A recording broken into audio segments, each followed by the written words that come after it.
Impendulo zokuba ingaba ezi ngxabano ziza kusonjululwa nini na.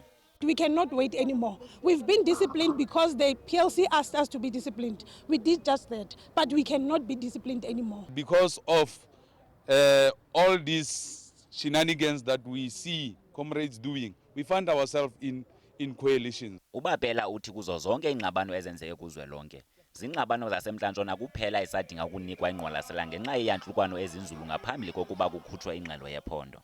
We then pleaded that it must take 2 months so that at the end of May, the Northwest can also have its own report about things that communities have raised, members of the ANC have raised about the shenanigans that happened around the list nominations for local government in 2021. Kungekudala le nyewe ingasezinkundleni zamatyala. If our constituencies direct us to go to court, we still have that latitude to go to court and make sure that we close this particular matter with court, because indeed the commitment was for 3 months. Where we are now above that particular 3 months from that particular agreement. NgoFebruwari wanyakenye ikomiti ejongene noluhlu lwephondo iye yakhupha imbalelwano zisiya kooceba abali-155 beyalelwa ukuba bashiye izikhundla zabo nanjengoko bengachongwanga ngendlela echanekileyo ngexesha leentlanganiso zekomiti.